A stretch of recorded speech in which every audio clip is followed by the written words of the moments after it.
Today, the world watches a conflict that has reshaped global politics, shattered families, and redrawn the map of Europe. But wars like this do not erupt overnight. Their roots stretch deep into centuries of shared kingdoms, broken empires, shifting borders, and competing identities. Welcome to Echoes of Time TV, where we journey through history's turning points to understand the struggle of our present. In this episode, we travel back more than 1,000 years, back to the rise of Kievan Rus, to Mongol invasions, Cossack rebellion, imperial ambition, and the long stormy marriage between Russia and Ukraine. To understand why this war erupted in 2022, to understand why it still continues today, we must first of all explore the history that binds and divides these two nations. This is the story of Russia and Ukraine, 1,000 years of shared destiny, conflict, and identity.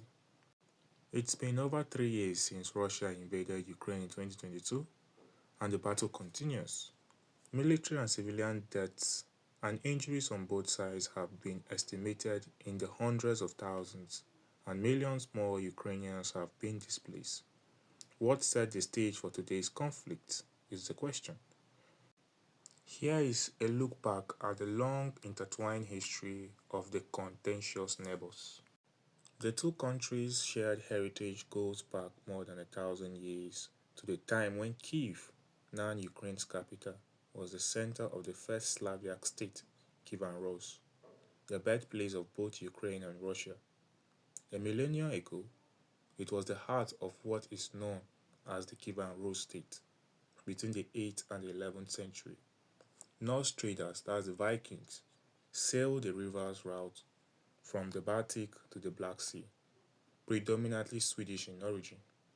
They found their way to the Byzantine Empire and even attacked Persia, which happens to be the present day in Iran, from the Caspian Sea in the 10th century. Around Novgorod and what is now Kiev, as well as other places on the rivers, these traders began to settle.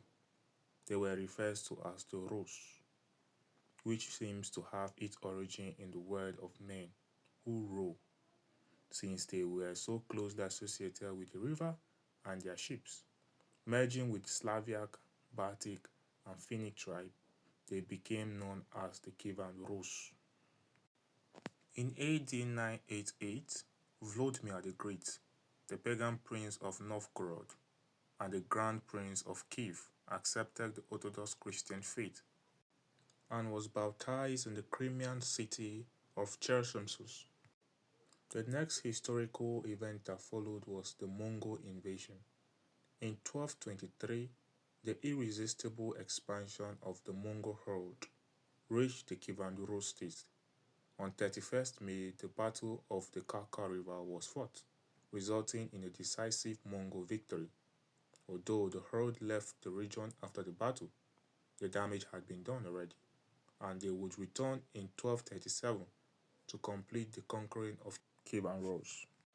This began the breakup of Kievan Rus, though they had always fought between themselves and left the region under the dominion of the Golden Horde, in some places for centuries. It was during this period that the Grand Duchy of Moscow began to rise, eventually becoming the heart of what is now Russia and providing a new focal point for the Rus people.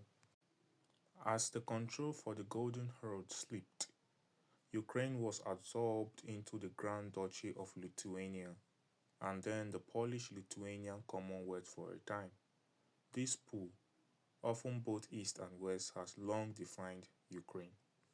As a result of the continuous fall of the Mongol herd in the control of Kiev and Rus, the pool of Russia became Cossacks, who are mostly closely linked with Kiev and Ukraine, began to resist the control of Polish-Lithuanian Commonwealth and rebelled in favor of joining Russia under the Grand Princes of Moscow.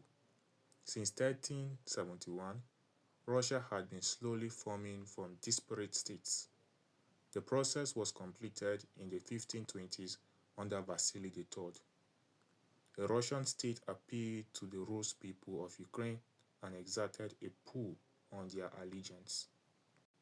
In 1654, the Cossacks signed the Treaty of Pereyaslav with Tsar Alexis, the second Tsar of the Romanov dynasty. This saw the Cossacks break with the Polish-Lithuanian Commonwealth and formally offer their allegiance to the Russian Tsar. The USSR would later cite this as an act that reunified Ukraine with Russia, bringing all Rus people together under a Tsar. In the 16th century, Polish and Lithuanian armies invaded from the west. In the 17th century, war between the Polish-Lithuanian Commonwealth and the Tsardom of Russia brought lands to the east of the Dnieper River under Russian imperial control. The east became known as Left Bank Ukraine. Lands to the west of the Dnieper or right bank were ruled by Poland. Crimea, which had been a khanate, had been part of the Ottoman Empire.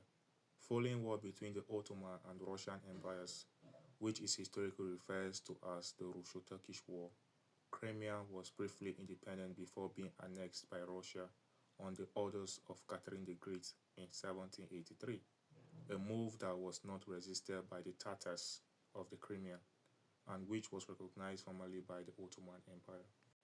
More than a century later, in 1793, Right Bank, western Ukraine was annexed by the Russian Empire.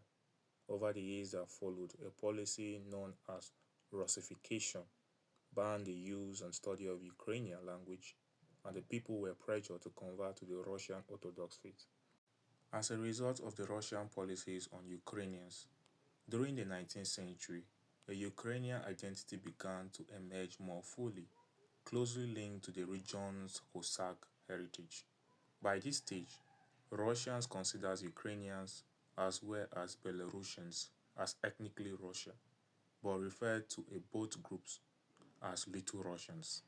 In 1804, the growing separatist movement in Ukraine led to the Russian Empire to ban the teaching of the Ukrainian language in schools in an effort to eradicate these growing feelings. From October 1853 to February 1856, the region was rocked by the Crimean War. The Russian Empire fought a coalition of the Ottoman Empire, France, and the United Kingdom. The conflict saw the battles of Alma and Balaclava, the charge of the Light Brigade, and Florence Nightingale's experience that led to the professionalization of nursing. Before being resolved by the siege of Sevastopol, a critically important naval base on the Black Sea. The Russian Empire lost the Crimean War, and the Treaty of Paris, signed on the 30th March 1856, saw Russia forbidden from basing naval forces in the Black Sea. The embarrassment felt by the Russian Empire led to internal reforms and modernization in an effort not to be left behind by the other European powers. Ukraine remained unsettled too, and in 1876 the ban on teaching the Ukrainian language put in place in 1804 was extended to prohibited publication or importation of books, performances of plays, and the delivery of lectures in the Ukrainian language. In 1917, in the wake of the Russian Bolshevik Revolution, Ukraine was briefly an independent nation, but was soon to become part of the Union of Soviet Socialist Republic (USSR). The USSR, which would be a dominant force in the world politics for most of the rest of the 20th century, was about to be born. Ukraine suffered some of its greatest traumas during the 20th century. After the Communist Revolution of 1917, which is the Bolshevik, Ukraine was one of the many countries to fight a brutal civil war before being fully absorbed into the Soviet Union in 1922. In 1922, Russia and Ukraine were two of the signatories to the founding document of the USSR. With its wide, sweeping, and fertile plains, Ukraine would become known as the breadbasket of the Soviet Union, providing grain and food that made it an invaluable part of the USSR. That fact only made what happened next all the more shocking. The Holodomor, which many saw as a state-sponsored famine created by Joseph Stalin government in Ukraine as an act of genocide. Crops were seized and sold to overseas markets to fund Stalin's economic and industrial plans. Animals, including pets, were removed. Soviet soldiers ensured whatever remained was kept from the population, resulting in the deliberate starvation and death of up to 4 million Ukrainians. During World War II, Germany invaded Ukraine, moving across the border on the 22 June 1941 and completing their takeover by November. Over 5 million Ukrainians were evacuated east. The Nazis encouraged collaboration by appearing to back an independent Ukrainian state, only to renege on that promise once in control. Between 1941 and 1944, however, around 1.5 million Jews living in Ukraine were killed by Nazi forces. After the USSR was victorious at the Battle of Stalingrad in 1943, the counter-offensive moved across Ukraine, retaking Kyiv in November that year. The fight for western Ukraine was hard and bloody until Nazi Germany was driven out altogether by the end of October 1944. Ukraine lost between 5 to 7 million lives during World War II. A famine in 1946 to 1947 claimed around a million more lives, and pre-war levels of food production would not be restored until the 1960s. In 1954, the USSR transferred control of Crimea to the Soviet Ukraine. There was perhaps a feeling that, with the USSR strong, it made little difference which Soviet state administered which territory. But the move stirred up problems for a future in which the Soviet Union no longer existed. On 26 April 1986, the Chernobyl nuclear disaster took place in Ukraine. During a test procedure on reactor number 4, a power decrease made the reactor unstable. The core went into meltdown, the subsequent explosion destroying the building. Chernobyl remains one of only two nuclear disasters to be rated at the highest level, alongside the 2011 Fukushima disaster in Japan. The catastrophe caused ongoing health issues for the surrounding population, and the Chernobyl exclusion zone covered more than 2,500 kilometers square. Chernobyl has been pointed to as one of the contributing causes of the collapse of the USSR.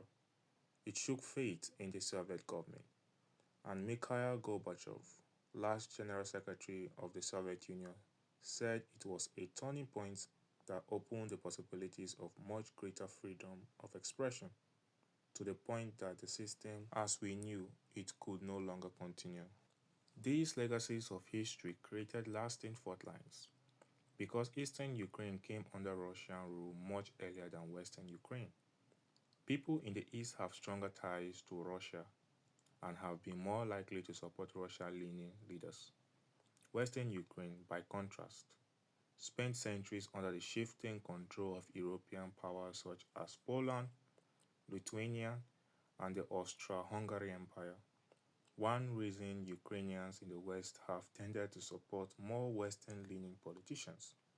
The Eastern population tends to be more Russian-speaking and Orthodox, while parts of the West are more Ukrainian-speaking and Catholics. In 1991, the Soviet Union collapsed. Ukraine was one of the signatories of the document disbanding the USSR, which meant that it was, at least on the surface, being recognized as an independent state. In the same year, a referendum and election were held. The referendum question was, do you support the Act of Declaration of Independence of Ukraine? 84.18%, that is a total of 31,891,742 people took part, voting of 90.23%. That is a total of 28,804,071 said yes.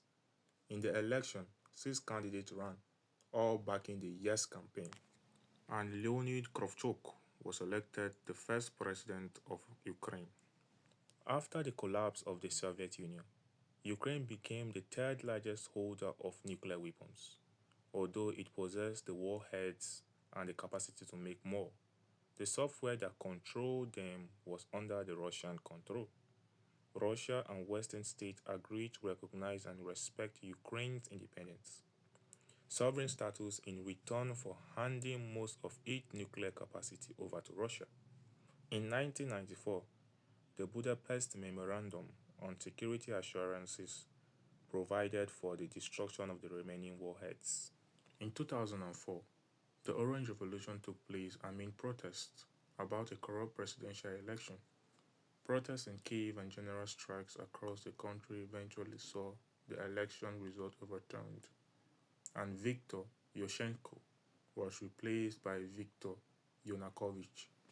In 2010, the Kyiv Appellate Court on 13 January gave a decision that posthumously convicted Stalin, Kaganovich, Molotov, and Ukrainian leaders of Kozia and Chuba, as well as others, of genocide against Ukrainians during the Holodomor of the 1930s. This decision served to reinforce a sense of Ukrainian identity and distance the country from Russia. 2014 saw a great deal of unrest in Ukraine. The Revolution of Dignity, also as the Maidan Revolution, erupted as a result of President Yanukovych's refusal to sign a document that would create political association and free trade agreements with the EU, that's the European Union. 130 people were killed, including 18 police officers, and the revolution led to early presidential election.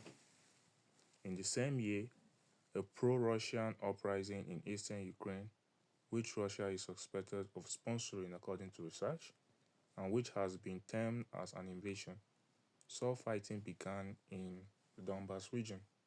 The move served to solidify the sense of Ukrainian national identity and independence from Moscow. Also in 2014, Russia annexed Crimea, which had been part of Ukraine since 1954. The reasons for this are complex. Crimea remains militarily and strategically important with ports on the Black Sea. It is also a place regarded with fondness dating back to the Soviet era, when it was a holiday destination. As of 2022, Russia remains in control of Crimea, but that control is not recognized by the international community. Now, the escalation of the Ukraine crisis. The unrest that began in Ukraine in 2014 endured until the Russian invasion in 2022. It was exacerbated in 2019 by a change to a constitution of Ukraine that enshrined closer links with both NATO, Northern Atlantic Treaty Organization, and the EU, that is European Union. This step confirmed Russian fears about the influence of America, who is in control and head of the NATO forces, and Western European states on its borders, increasing tensions in the region. On July 1st, 2021, the law was changed in Ukraine to allow the sale of farmland for the first time in 20 years, which was sensed by Moscow as adoption of what is known as capitalism. The original ban had been in a place to prevent the same sort of takeover by an oligarchy that Russia had seen in the wake of the collapse of the Soviet Union. For Ukraine and Ukrainians, it presented a huge opportunity to fill a gap in global food supply chain caused by the COVID-19 pandemic. It is on record that at the time of the Russian invasion, Ukraine was the largest exporter of sunflower oil in the world, the fourth largest shipper of corn, and it supplied grain to countries around the world from Morocco to Bangladesh and Indonesia. Its corn yields in 2022 were one third lower than the US and one fourth below EU, European Union levels. So there was room for improvement that could see Ukrainians' economy boom. Wealthy Gulf states at the time were showing particular interest in supplies of food from Ukraine. All of this meant that the former breadbasket of the Soviet Union saw its stock rise sharply, bringing with it an unwelcome consequences. The Russian invasion of Ukraine beginning in February 2022 shocked the world and created a humanitarian crisis as civilians became increasingly caught up in the conflict by Russian shelling. When Russian President Vladimir Putin launched its full-scale invasion, Volodymyr Zelensky remained in Kiev, declining international offers to evacuate him from the capital under attack. He declared martial law across Ukraine and general mobilization of armed forces. Zelensky was named as the Time Person of the Year for 2022 by the West, not knowing the hell that was coming. As a result, President Vladimir Putin announces that Russia recognized the Donetsk People's Republic and the Luhansk People's Republic of the Donbas region as independent states which will not be part of Ukraine's NATO plan. Note that the Donbas are more like pro-Russia. Having looked at the historical background between Russia and Ukraine, we all agree that the relationship between Russia and Ukraine is complex and it's rooted in an often shared history. Russia had long viewed Ukraine as a Russian province rather than a sovereign state, with what we have studied. To counterbalance this perceived attack on its independence, Ukraine sought closer ties with the West, both with NATO and the EU, which Russia interpreted as a threat to its own security. This was seen as a threat to Russia because of how close the NATO members, which is headed by the United States of America, and its Western allies wish to get closer to Russian borders, which politically is justified, just as how the United States of America saw it during the October Cuban crisis in 1962, when the Soviet was secretly placing nuclear missiles in Cuba during the administration of Fidel Castro, who was a communist leader. Cuba was bombarded by the United States because of this act. Therefore, beyond a shared heritage, a sentimental connection to the rule states that once centered on Kiev, Russia saw Ukraine as a buffer between Russia and Western states, and as a country with an economy that appeared set to flourish further. In short, Ukraine was of historic and as well as economic and strategic significance to Russia, which precipitated an invasion under Vladimir Putin. We should all understand that history is never just a list of dates or battles. It is a living shadow stretching from the past, shaping the present, and reaching out towards an uncertain future. Russia and Ukraine were once born from the same medieval cradle, but centuries of invasion, empire, famine, revolution, and political struggles pushed them into different paths. One pursued independence, the other sought influence. And when history's old fault line finally cracked in 2022, the world was reminded that unresolved past can ignite the fiercest of modern conflicts. As we look ahead, one truth becomes clear. Nations survive not only through territory or power, but through memory, identity, and the stories they choose to carry forward. For Ukraine, this war has become a fight for self-definition. For Russia, a struggle over its place in a changing world. For the rest of us, a warning echoing across time that history never truly ends. Thank you for watching Echoes of Time TV. Until the next chapter, let us continue to learn from the past so we may better understand the world unfolding before us. Bless you.